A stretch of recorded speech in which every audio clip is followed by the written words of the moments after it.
What is going on, my peeps? Man, Versatile's back with another video. Back here to talk about the OnePlus Nord 2. And is it here to do its free-for-all on flagships? Is it trying to take the reins of what used to be never settle? Is that what OnePlus is trying to accomplish with the Nord 2 5G? Before we get into the video, if you guys haven't already, make sure you guys ignite the like button, subscribe to the channel, hit that notification bell so that way you never miss my videos. We can sit back, chillax, see what's cracking. Now let's get into the video. And one of the first things we're gonna do is roll out the specs to see if it's formidable, because that's a big title to try to take or obtain since your early days OnePlus, to try to give the Nord 2, not even a OnePlus, constant phone like the 9 or OnePlus 10 or something like that, but the Nord series, trying to call it the flagship killer, which is interesting considering that's what you guys used to be, and now you make flagships, or your flagships are contemporary to our Galaxy S series, right? So it's pretty interesting to see OnePlus try to bring this name back up, this moniker, if you will. Let's check out the specs. We got no wireless charging. We got no storage expansion. We have a fingerprint sensor, which is good. We got face unlock. Of course, the price is $400, which isn't bad at the recording of this video since it just dropped.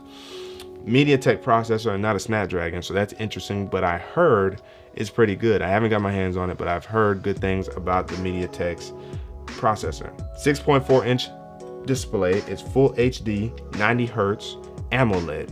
Great. Good to see we're still getting high refresh rate. We also got 6, 8, or 12 gigs of RAM, 128 or 256 gigs of storage, 4,500 milliamp battery with 65-watt charging. That's also good. Definitely to make up for no wireless charging. It's got a triple lens setup with 50 megapixels, 8 megapixel ultra, and a 2 megapixel monochrome. So you're gonna get some very sharp, very good black and whites. And the image looks to be more realistic than the OnePlus 9 series and even I think it was the first Nord. Yeah. So that's pretty interesting as well. I saw some pictures side by side. Again, I haven't been able to take the camera out for myself, but just from seeing some samples, it looks like the colors are a little bit more realistic because the white balance has been tuned differently than the OnePlus 9 series. So it's also interesting considering the OnePlus 9 is also more expensive and why you get such a drastic change in white balance. So that's pretty interesting there. You get Wi-Fi 6, you get Bluetooth 5.2 stereo speakers, and 2 years of updates. So from that list of specs, it definitely gives a run for its money to flagships nowadays. A lot of these specs are comparable. It's just a couple of things are lacking, mainly no wireless charging and no storage expansion. But on the no storage expansion side, it seems like phones are gradually kind of walking away from that anyway. Case in point, the Galaxy S21 series does not have storage expansion.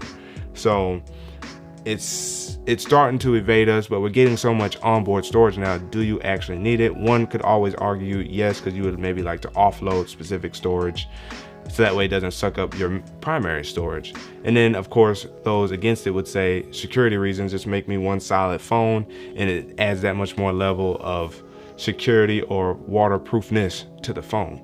So from that perspective, OnePlus is really I would say it's on the fringes of being a flagship killer, only because there's no wireless charging. Even if you put in basic 15-watt charging, at least there's wireless charging. But with so many phones, and even the Apple iPhones have wireless charging, the fact that you couldn't put wireless charging in this $400 phone, and Poco can put wireless charging in their more affordable phone, Poco has taken the reins of flagship killing from the OnePlus series, just from that perspective alone.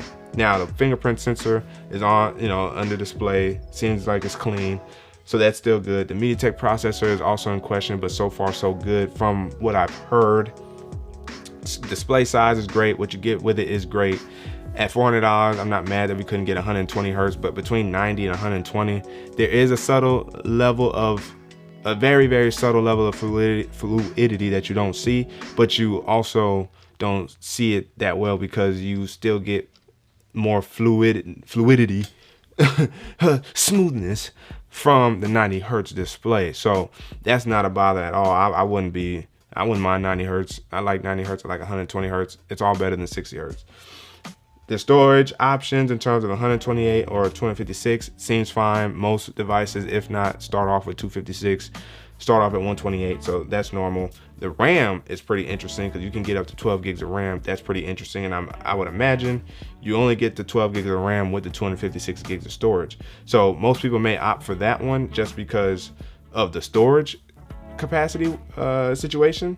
And I'm sure the additional price is probably like another $50 to $80. So you're still spending under $500 to get 256 gigs of storage, 12 gigs of RAM, 45 milliwatt battery or 4500 milliwatt battery, a 65 watt charging, which by the way, one of the rare ones that's doing that fast of charging, because Samsung's barely doing 45 watt charging. So the fact you get 65 watt charging and a 4500 milliamp battery under $500 is very impressive. 50 megapixel lens that looks to be doing pretty good in terms of your main wide camera, and then an 8 megapixel ultra wide, which is pretty interesting because typically we see 12 megapixels. So 8 megapixels is going to be interesting to see long term how that holds up. And then of course the third camera to be a 2 megapixel monochrome. What's the point? Because even without a monochrome sensor, if you will, or sensor, you can still use filters to do black and white images with the normal sensors, because it still includes black and white. So I don't necessarily always understand why they use the monochrome sensor in cameras as a additional feature. I'm always questioning that. And then of course Wi-Fi 6, Bluetooth 5.2, you're getting the goods there. 2 years of updates. I wish they could have did 3, because as we know, Samsung's bumped theirs up to 3 years and Google is looking to bump theirs up to like somewhere around 5 years. We don't know if that's going to be firmware updates or is that a combination of firmware and security updates. We know Samsung is doing 3 years of firmware updates and then 4 years of security updates or something like that. So Samsung is doing their thing there. So just from that perspective, they could have gave their people, us people, those who like OnePlus, who have rocked a OnePlus phone before, 3 years. That would have been great to see, but it's the Nord series, not the OnePlus numerical series, if you will.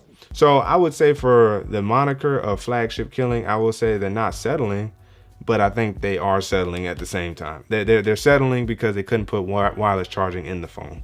If they put wireless charging in the phone, then it would be easier to say that they're not settling. But to be a flagship killer, you got to have wireless charging now. Like, we're in 2021. How does your phone not have wireless charging? That's a concern for me when it comes to OnePlus and this series. Is for a company pushing wireless charging and fast wireless charging also, how do you not put any of that in the Nord series, which seems like it's the bread and butter right under the OnePlus numerical series? Interesting. Let me know down your thoughts below. What do you guys think in regards to the OnePlus Nord 2 5G? Are you interested? Are you getting it? Do you think it's a flagship killer? Do you think they're settling?